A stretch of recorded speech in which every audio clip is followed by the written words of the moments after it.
Welcome to the fourth of our political candidate forums in advance of the November 8th general election. This forum, a cooperative production of the League of Women Voters of Tallahassee, the Tallahassee Democrat, and WFSU Public Media. Our candidates today are running for the Florida State Representative District 8. I'm Tom Flanagan from WFSU Public Media. I'm joined by James Call from the Tallahassee Democrat and Trish Neely from the League of Women Voters of Tallahassee. We're going to be questioning the candidates on various topics, so let's take a look at the ground rules, and then we are going to meet those candidates. The candidates for state representative, left to right, are Kurt Bender and Gallup P. Franklin. Reminder for those who are watching on social media, please hit the share button and help all your friends join the discussion too. Here's how the forum will work. We'll rotate which candidate gets to answer first. We have a lot of questions, so we're going to ask the candidates to keep your answers brief. We'll keep time, which we will ding when your time is up, and that will sound like this. You don't have to come to a dead stop right then, but finish your sentence and we'll move on. In the middle of the forum, we also have a lightning round when we ask you to keep your answers to just one sentence. At the end of the forum, we'll give you 60 seconds to make the case directly to voters and share your website or any other information. If you are watching on Facebook and you have a question for our candidates, go ahead and type them into the comments section and we'll get to as many of them as we can. Time is very limited, so you can improve your chances of your question being asked if you keep it brief and polite and make it a question that is applicable to both of our candidates. So, candidates, do you have any questions for us? Not at the moment, no. Thanks. I do. Is there a timer somewhere that we can see how long we're going on the responses, or do we just guess or wait for the bell? Actually, we do not have a timer. I know there's some places that have like a big digital clock or something, but you have to kind of feel it. All right. It helps to keep the answers succinct because then you'll have more opportunity to answer additional questions.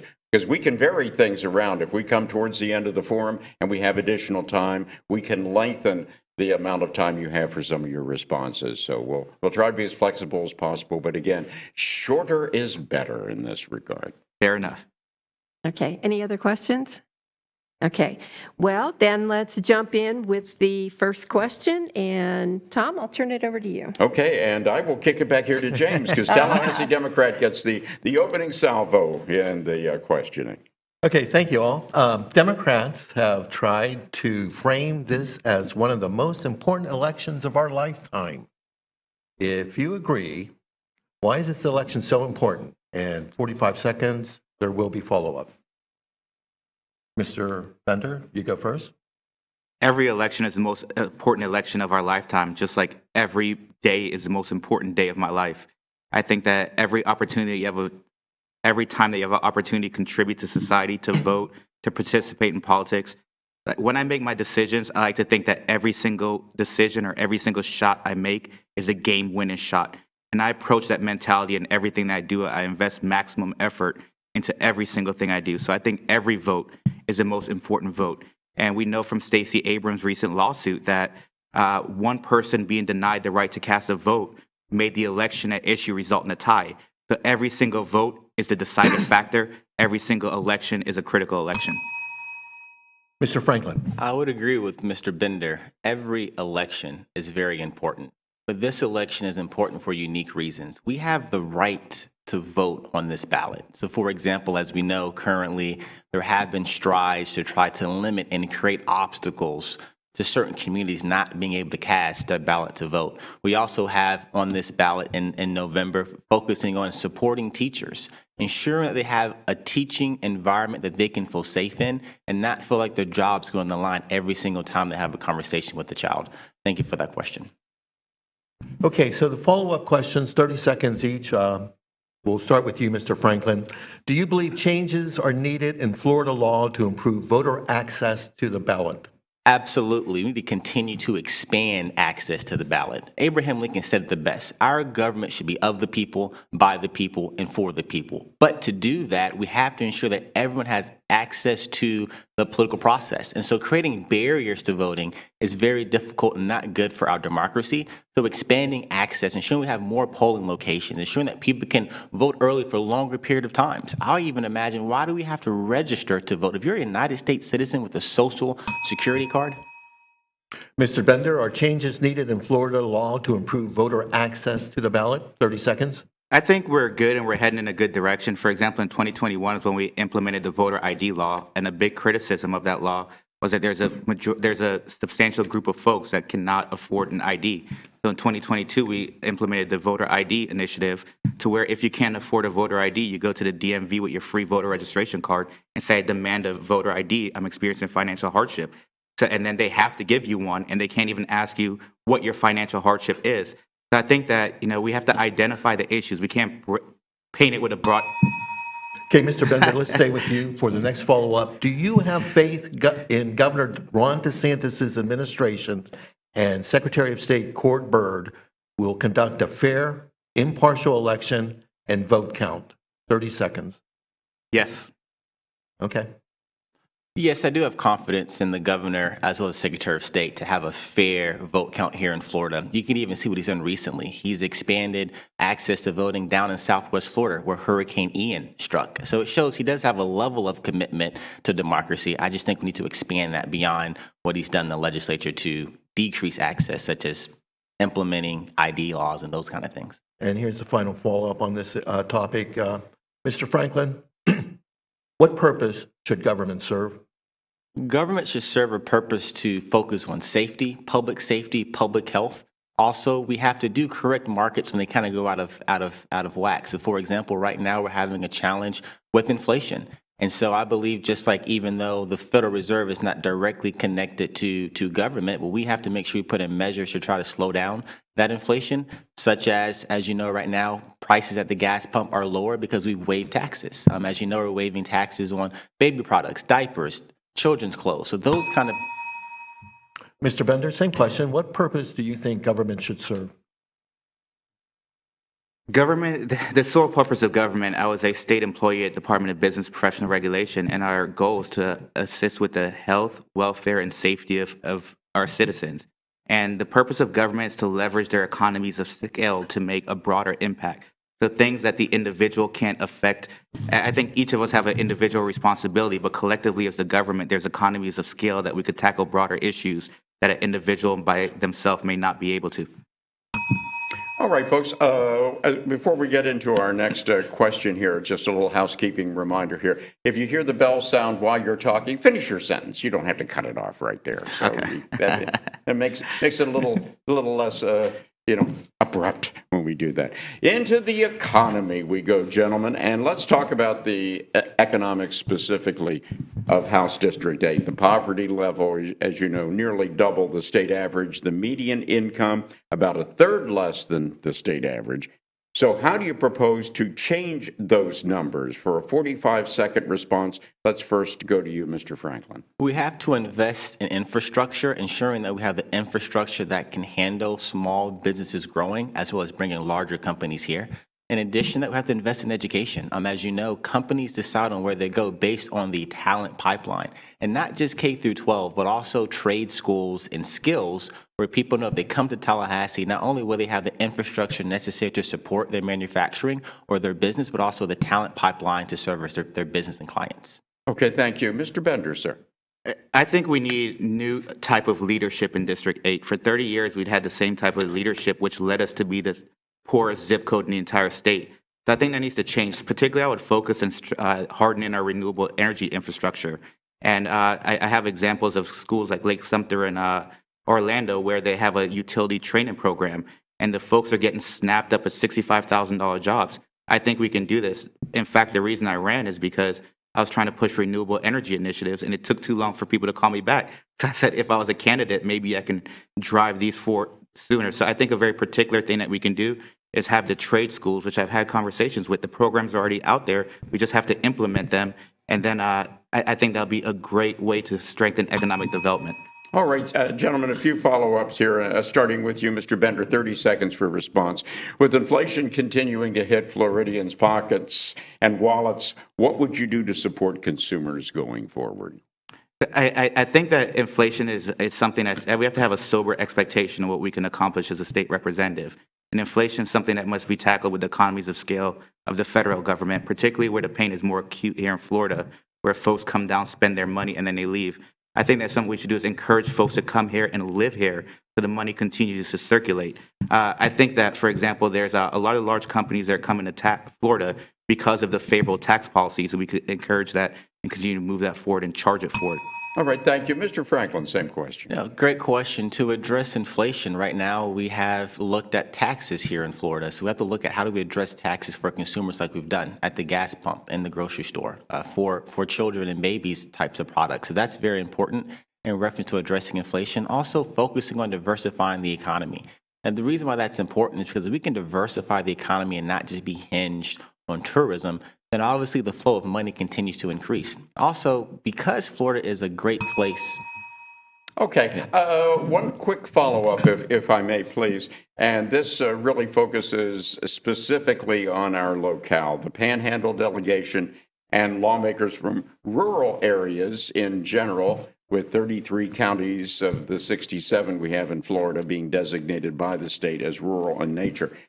Those folks vastly outnumbered by delegations from Central and South Florida, as you're aware. So what skills do you have to enable you to compete for state money, to improve infrastructure and boost economic development in this area? Mr. Franklin, you first. I plan on partnering with Republicans that also represent rural areas. As you know, normally Democrats represent the more higher populated cities, and Republicans tend to represent rural areas. And so I think having that relationship, because we have commonalities in the challenges that we're facing.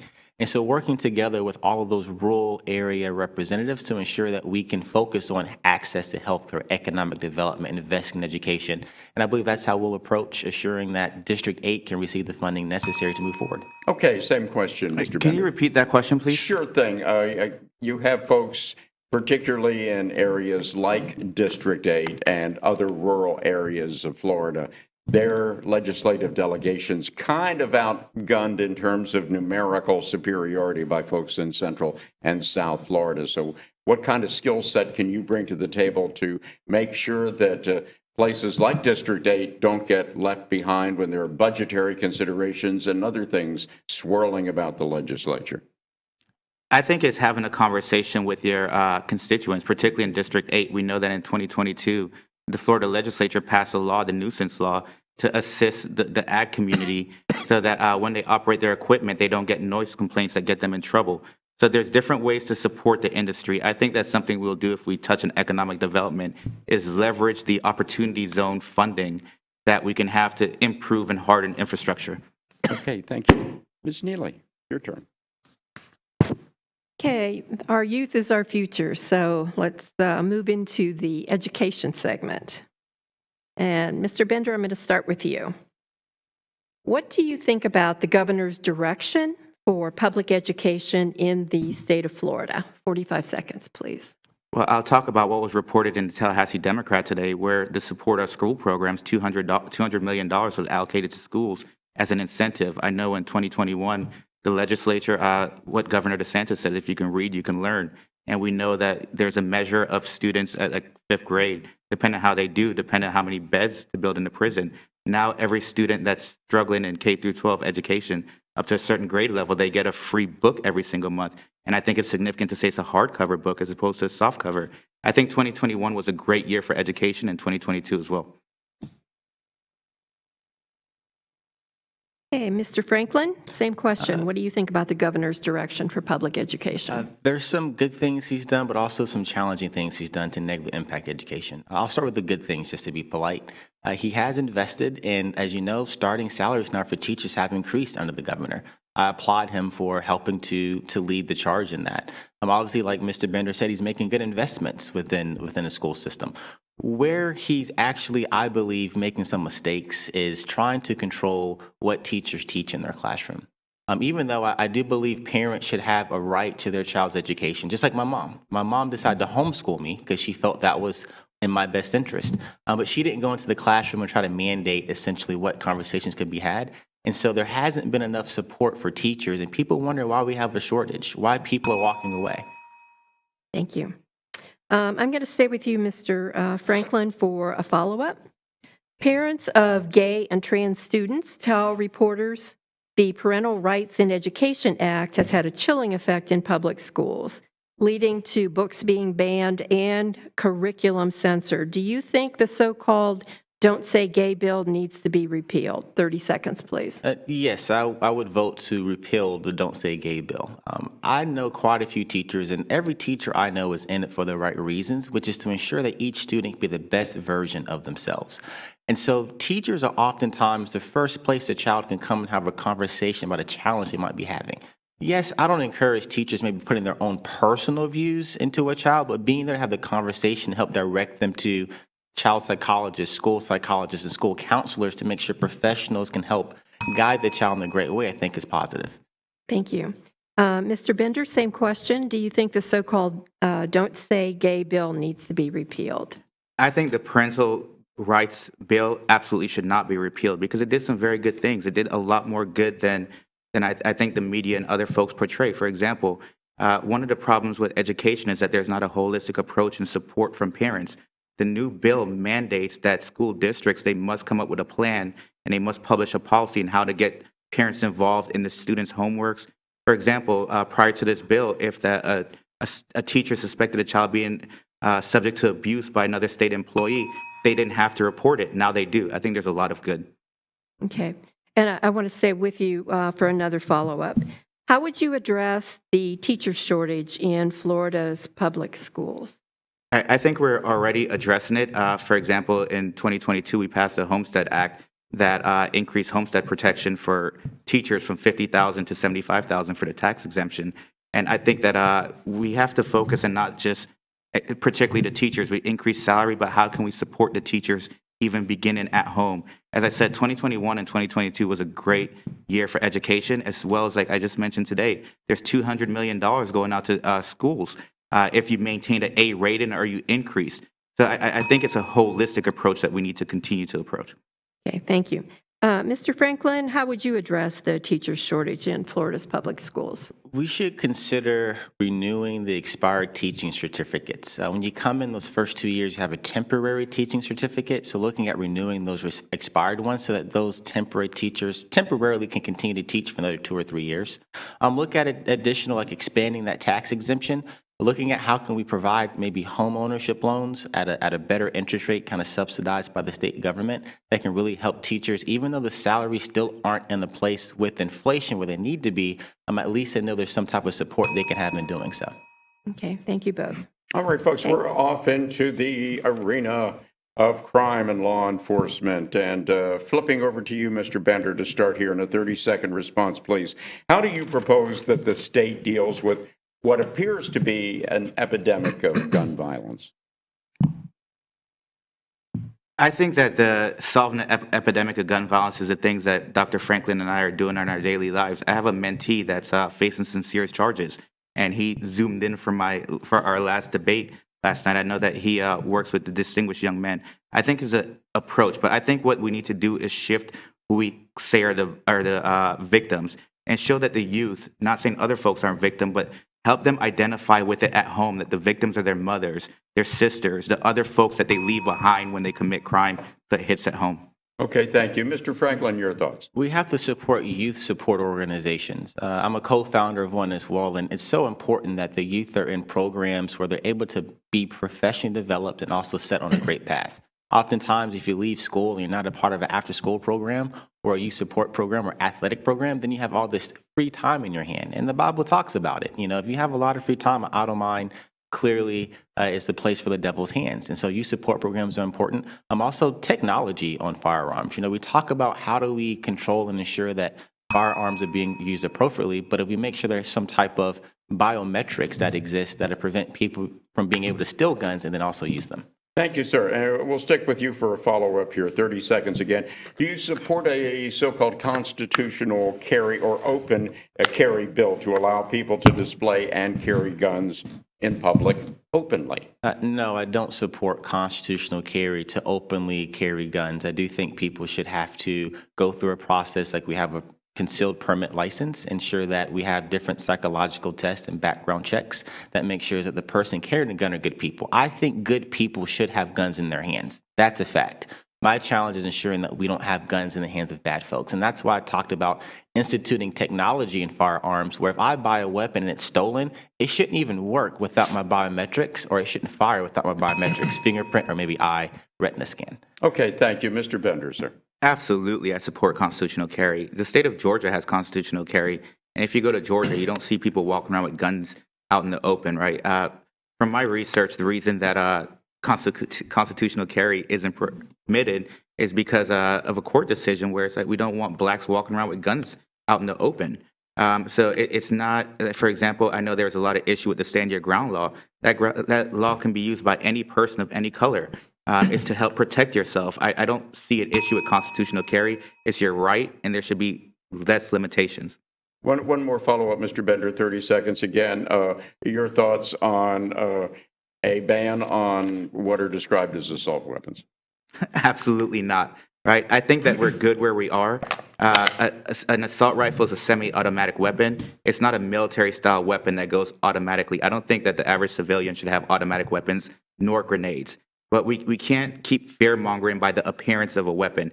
Yes, a rifle has a higher capacity, but pistols are used in the military as well. I don't think that the fear-mongering is a good thing.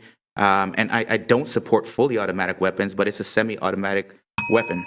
Okay, thank you. And Mr. Franklin? In reference to that, I truly believe that and feel that good people have the right to have guns. And so when we look at bans, yes, we should ban them, but in a way that we approach it in the space that is more so about having more intense background checks, more psychological testing, and also starting to require the manufacturers to have biometrics with the guns. So for example, someone that is mentally stable, healthy, in a great place should have the right to own whatever weapon they want to own outside of obviously full automatic weapons, but something like an assault rifle. But it's important that we ensure that those weapons don't get into the hands of bad folks.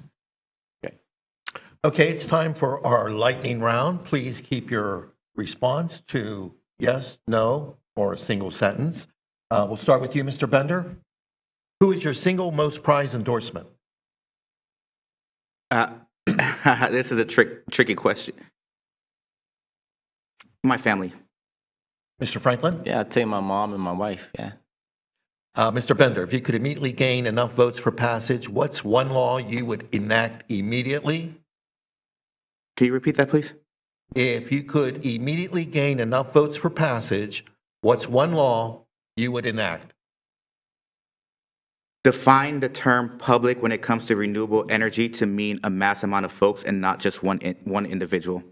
And what's one law you would invalidate?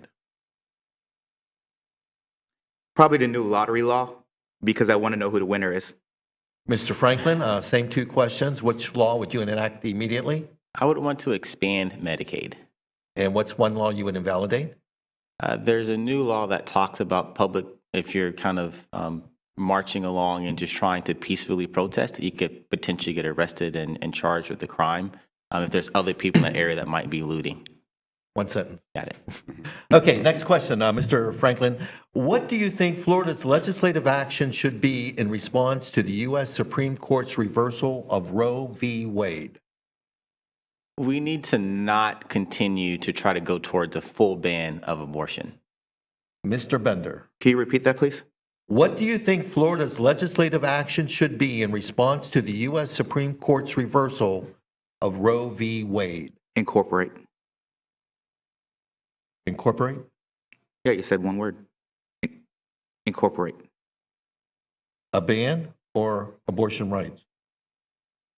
Repeat the question. What do you think Florida's legislative action should be in response to the U.S. Supreme Court's reversal of Roe v. Wade? So the United States Supreme Court came to a decision, and I think we should incorporate the decision. Okay. In addition to the U.S. Supreme Court overturning Roe v. Wade, Justice Clarence Thomas has stated his willingness to revisit precedents that protect contraception and same-sex marriage. Do you support a right to receive an abortion? Mr. Bender. In limited circumstances, yes, particularly when it comes down to the health or the choice between the mother and the child. Mr. Franklin. I support abortion through the first trimester, so yes, you should have the right. Mr. Franklin, do you support a right to a same-sex marriage? Yes, I support the rights to same-sex marriage. Mr. Bender. No. Mr. Bender, do you support a right to access contraception? Yes. Mr. Franklin. Yes, I support the right to access contraception. Mr. Franklin, do you have confidence that the vote count in the 2020 presidential election was correct? I have full confidence that the 2020 election results were correct. Mr. Bender. Yes. Mr. Bender, if you are elected, what do you want your legacy to be? I don't really care much about my legacy. I just want to do good. Mr. Franklin. Helping people. Thank you. Okay, next up is our housing segment. What new ideas or proposals do you have to address the shortage of affordable housing? Mr. Bender. I think with this new build for rent industry where folks are building hundreds of homes at a time, that's going to be indefinitely for rent. When I think of housing affordability, I think of affordable home ownership. I think that we should, for example, we could do two birds with one stone. If you're doing a build for rent and you're building these communities in large, I think that you should incorporate some sort of renewable energy infrastructure inside of that build for rent, where that big money is going. So, for example, if you're building communities in Mass that's going to be built for rent, you have to incorporate solar panels and other infrastructure, such as we did in, or not we, but the community of Babcock did down there in South Florida. Okay, and Mr. Franklin? The supply side of housing is low and the demand side is high, so trying to balance that, incentivizing builders to be able to build and ensure that we have more capacity for people to buy homes. That's why they're so expensive. So investing in infrastructure as well, because there's concurrency fees, there's when you're having to build out communities, there's sewage costs, there's electrical costs that government can play a role in ensuring that the cost to build homes and the speed to building can be faster, but also ensuring that those savings are passed on to the consumer. So it's not just, hey, enjoy this free bacon and still charge consumers, but also ensure that savings passed on. We can look at also taxes, our land taxes. How do we have our taxes in a place and space where when you're paying your mortgage, it's not so expensive every single year. So we keep increasing them typically by 3%. But looking at flatlining those during times like this. Right, and I have a follow-up and 45 seconds for the follow-up, and Mr. Franklin will stay with you. Here's why the Florida property insurance market is said to be in crisis. While homeowners pay 3 times the U.S. average for coverage, more than a dozen companies have stopped writing new policies, and several others have closed shop this year. This is before Ian struck. How do you propose to fix this? There's a few ways to fix this. One is ensuring that we do have a fund that's in place that helps support when things like Hurricane Ian happen. The private companies aren't completely on the hook. So using federal dollars from FEMA, using state dollars as well to support the recovery so that private companies know, okay, when catastrophic events like hurricanes happen, there is some support around to ensure that there's help. In addition to that, we have to look at litigation. As you know, there has been a recent scam out there that has to do with replacing roofs. I do believe if a real storm messed up someone's roof, insurance companies should cover that. But I have 2 homes in Jacksonville. Got a phone call from an attorney. No offense. And the attorney talked about, hey, I can get you a new roof. Well, my roof was 19 years old. I had missing shingles because it was an old roof, not because of something that happened. So addressing those type of scams to ensure that insurance companies are, well, I'll stop there with the yeah, thank you. Okay. All right. Mr. Bender. Can you repeat the question? I was laughing too much at Mr. Franklin's joke. So in Florida is said to be in crisis, and homeowners are paying 3 times the U.S. average for coverage. More than a dozen companies have stopped writing new policies, and several others have closed shop this year. This is before Ian struck. How would you propose to fix this problem? Thank you. That's a great question. And we're still working through the solutions of that in the legislature. So we just enacted the emergency relief fund this year in 2022. But 90% of litigation in Florida is directed towards insurance companies. Certainly that we have to, we can't hire the barrier of entry to sue bad faith actors, but we have to figure out a way to reform first party claims. That's one of them. Another thing is we have to harden our infrastructure. I mentioned again the example of Babcock. Dr. Mark McNeese wrote a great op-ed in the Tallahassee Democrat. Once we continue to move forward, strengthen renewable energy, update our infrastructure, or harden our infrastructure, then the effect will be less and the cost to recover will be less as well. Thank you. Well, gentlemen, we are now on the downhill slide of our encounter here today with less than half hour to go in our candidate forum. And, you know, we've been asking all the questions, and boy, I can tell exhaustion is starting to set in here. So what I'd like you to do is to ask your opponent a question that you would like an answer for. And if we could start with you, Mr. Bender, ask whatever you'd like of Mr. Franklin. He's got 45 seconds to respond. What do you most admire about me and my campaign? Yeah, great question. I think Mr. Bender's running for all the right reasons. He's talking about service, wanting to really push forward renewable energy. And I admire, you know, anyone that steps to the plate to serve their community. And he's done it in a very innovative way. And so I admire that about you. Terrific. Mr. Franklin, what would you like to ask Mr. Bender to respond to? That's a good question.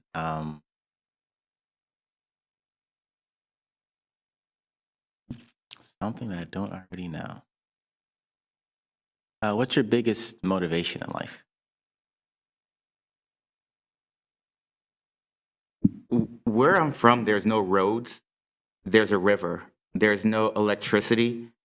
Still my home house. There's no indoor plumbing. You have to cover the hole and move the outhouse. So I feel that there's so much opportunity in America. I feel that I've already won the game of life. I have a beautiful family. I just feel confident that I'm doing whatever I want to do. And every day I try to go out there and walk in water. So my motivation is just to leverage, I like to say I'm a student, entrepreneur, public servant. I'm a student of life that creates adventures to pay forward the talents I was gifted. So it's just going out there and doing good. And I think that that I'm just an average person. And I see a lot of the same qualities in you as well, Mr. Franklin. Oh, thanks. Thank you. James. Now that I caught my breath, that was quite an interesting exchange, I must say. That was very interesting. Florida's, Mr. Franklin, starting with you. Florida's congressional redistricting map is under court challenge. Governor Ron DeSantis, in an unprecedented move, inserted himself into the process and produced what critics called a racial gerrymandered map that reduced in half the number of minority-majority districts, including one that included Tallahassee's Midtown, West, and South sides. Mr. Franklin, do you support the court challenge, and would you support legislation to prevent a governor from injecting themselves into the redistricting process as Governor Ron DeSantis has? And you have 60 seconds. I do support our court challenge. I think it's so important that people of color have the opportunity to elect someone that can represent their values and ideologies. And so that 5th congressional district you're speaking of that Congressman Lawson currently sits in, I think should be retained or definitely taken a look at. And I would support legislation to try to take that type of power out of a governor, and not because it was done by a Republican governor. One day it could be done by a Democrat. I believe that's important to ensure we're serving people. And so to do that, we have to have fair districts, and I would prefer to see a third-party, non-political, non-partisan group to ensure that our representation, representing our people, truly reflect the makeup and the genetics and how our people look in the state. Mr. Bender? I echo Mr. Franklin or Dr. Franklin's statements. I don't think it's correct. I know that Congressman Dunn and Congressman Lawson, they had a great relationship, and now they're competing against each other. I don't think that's correct. I would support the court challenge. And I think it's important to say I'm not the average Republican. I have my own ideologies. I have my own thoughts, and I won't vote lockstep. Originally, the legislature rejected the governor's plan to insert himself in that redistricting, but then the governor reasserted, and the legislature, in my opinion, I'll use the word caved, and that wouldn't be me.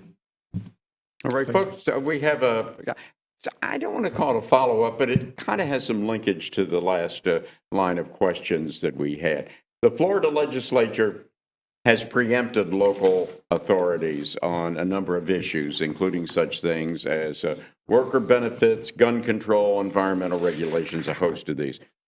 Where on the preemption spectrum between home rule and state mandates do you stand? 30 seconds to respond. And Mr. Franklin, let's start with you. I support home rule. The reason why I support home rule, which means that local municipalities, local elected officials are able to make decisions based on their local constituencies. They get elected, hired, and fired by the people that they serve. And so we have to make sure we restore a level of confidence that people know when they run. And I heard from Dr. Franklin before, in rare instances, you'll consider, for example, the implementation of a nuclear plant at a local level. The Constitution says that all the power is not delineated to the federal government, is reserved to the state. I think the state is the home rule, but of course the power rests closest to the people, which is in our local jurisdiction. However, it's good to have sort of preemption, because if there's a local neighborhood around like Okeechobee that has large sugar canes, and if they want to allow pollution, I think that the state should be able to preempt it at that level. So there's always a give and a play. Okay, thank you very much, John.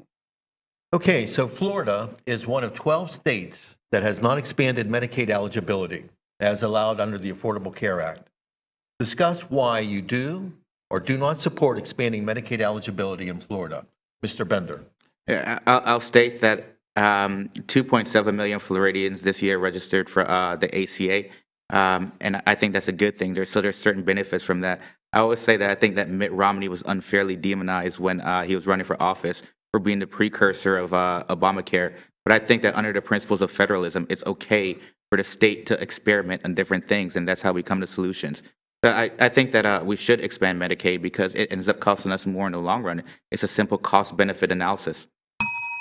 I support expanding Medicaid. As we know, if you have insurance or you don't have insurance and you get sick enough, you're going to be able to receive health care anyway. You're going to show up at the hospital when it's almost too late. And guess what? It's more expensive to treat a patient who's at the ER fighting for their life than to treat them along the way with preventative services. And expanding Medicaid and ensuring that people are having access and going and getting preventative services would drive down our healthcare costs holistically. We're already subsidizing hospitals, critical access areas, and clinics for those having to address healthcare concerns of those who aren't but having insurance. Thank you. Okay, Mr. Franklin, we'll stay with you. What's one important issue to the district that we haven't already discussed? 30 seconds. We haven't discussed supporting state employees. This district has so many state employees as being the capital. It's so important that we are ensuring they're getting paid fairly. I want to look at how can we make sure there are automatic merit-based increases in salaries, not where the legislature has a vote on it every 5 years, but every single year based off of performance, being able to have merit increases.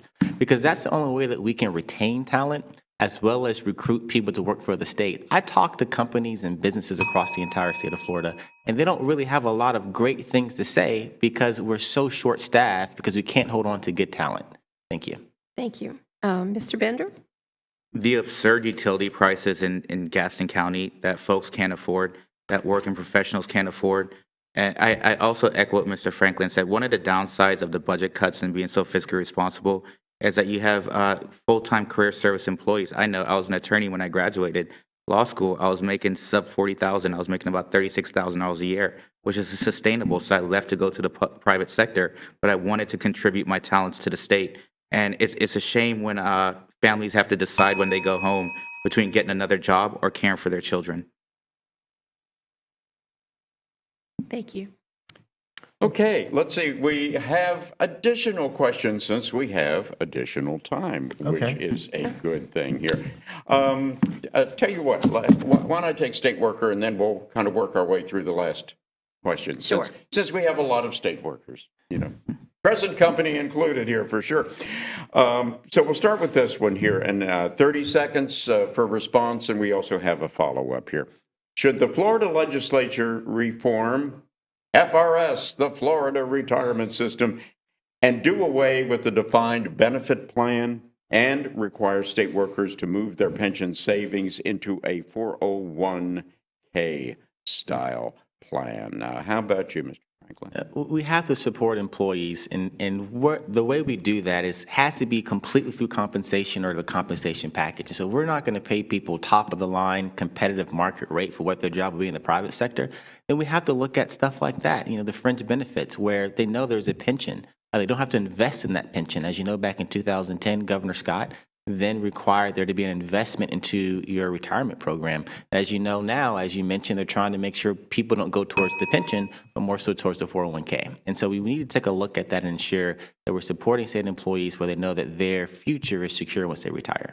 Okay, Mr. Bender. I apologize. Can you repeat that question, please? Sure. The push that has been ongoing for quite a while by the Florida legislature to migrate more state employees from FRS, the Florida Retirement System, the defined benefit plan, into a 401k style plan. What are your thoughts on that? Support it or oppose it? What do you think? When I was a state employee, I had two options. There's one sort of the investment-driven plan, and the other one sort of a pension-based plan, and I chose the investment-driven. I don't exactly understand what your question is asking. But one thing I will say, what I think will make a lot of folks more happy, is recently Governor DeSantis he instructed that ESG, environmental social governance, can't be a consideration for state pension plans when they're deciding who to invest in. And I think the vast majority of Floridians support good environmental policy, and that should be allowed.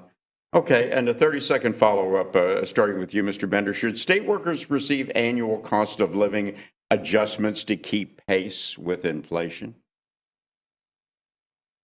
I'll start with saying first, I think we need to have a competitive market rate. Of course, the private sector will always have a higher salary for employees. For example, I know, many top attorneys, general counsels, they're about 120 to 135. In a private sector, they can make 250, 800. I don't think that we can match that, but I think it has to be at least an affordable, fair wage so that folks can go home and they could care for their children and not have to get a second job. Like I had to Uber on the side. Just my thoughts. Okay, thank you, Mr. Franklin. Yes, I do support the cost of living wage increases, and the way that we typically do it in the private sector is also based off of merit. And so as long as you meet the expectations, it's not need improvements, you are eligible to receive that. And so that way we know that we're retaining the talent that's really working hard for the state. And so I completely support an automatic increase based off of you're meeting expectations at the job to ensure that we can keep with inflation, where now, as you know, we vote on it every, 4 or 5 years. Very good. Mr. Franklin, let's stay with you. What does protecting democracy mean? Protecting democracy to me means expanding access to being able to vote. So, for example, I truly believe if you have a social security number and you are identified by the federal government, you are a U.S. citizen, you should have the right to vote. I think even registering to vote, to me, is another obstacle people put in place. Obviously, it's not the same as poll taxes back in the day, but it's still a step in a direction of there's this piece of paper you have to fill out, but why can't I show up with my social security card, right? And then I'm a citizen, I go and cast a ballot to vote. So to me, protecting democracy is ensuring that everyone's involved and engaged. Abraham Lincoln said the best of the people, by the people, and for the people. But for that to work, we all have to be involved in the process. Mr. Bender, the same question. Okay, so I'm a Frederick Douglass Republican and Abraham Lincoln Republican. And also, so James Madison in Federalist Papers number 39, he said that, it's the Declaration of Independence, the second paragraph is, elect leaders from the governed. I think if you're governed, you should have the right to vote. I do agree with the interpretation of the Amendment 4, but I think that's just legality. That's what it says. I agree with that. But I think it shouldn't be an option. If you're subject to government, you should have participation in that government in any and all instances. And I also believe, for example, I think in the recent bill, the voting right bill, I think it expanded a lot of rights for voting.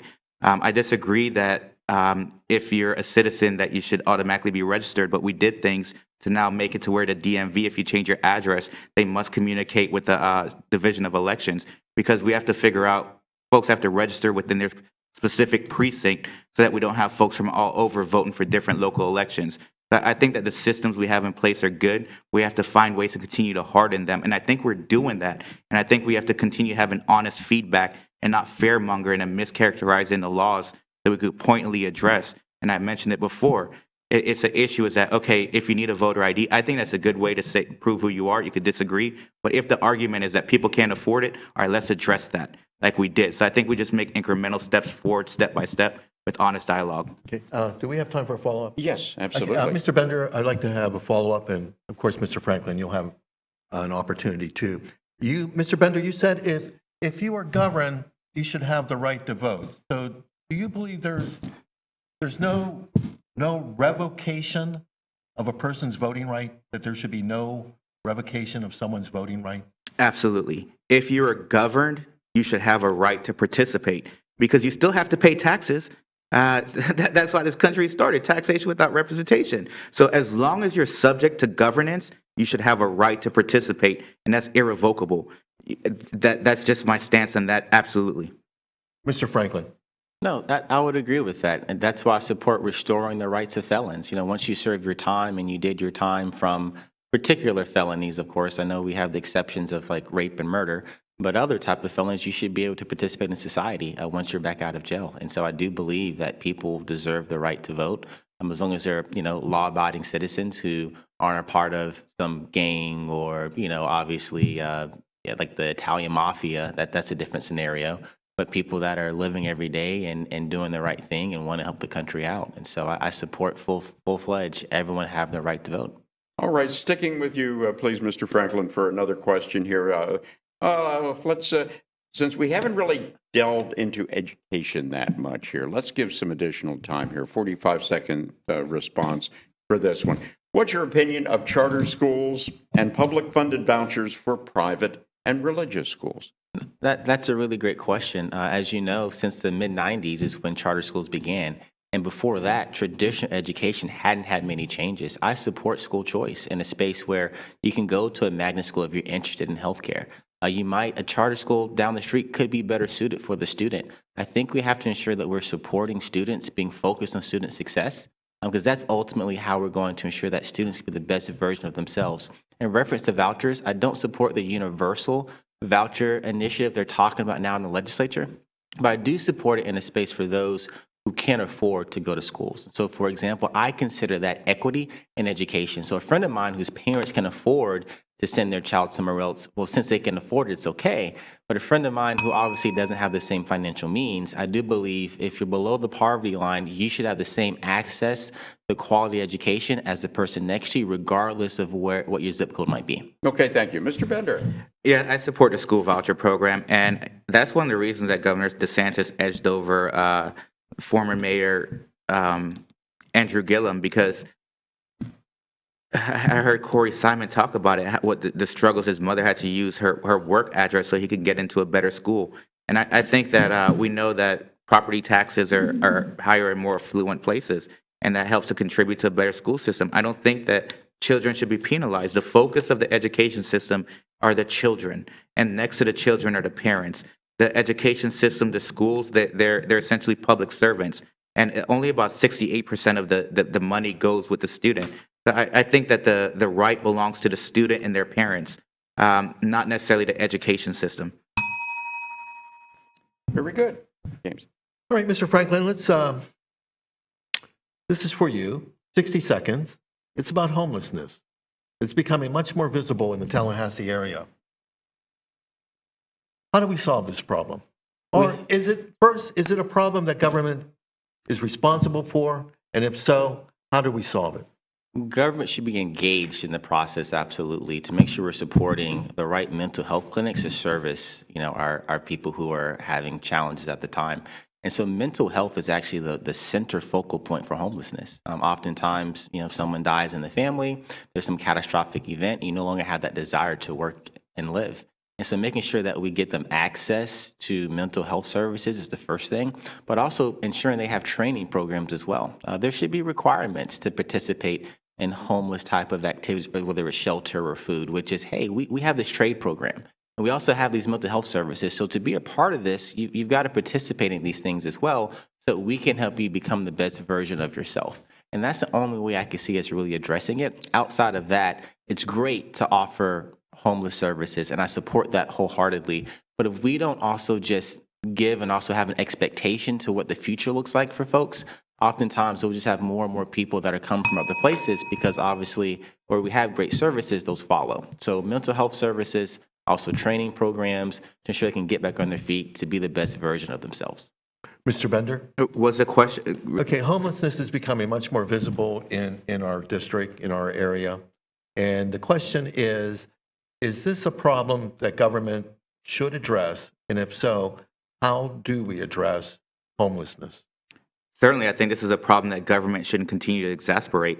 Let's look at City Walk recently. It's like everyone wants to help, but not in their backyard.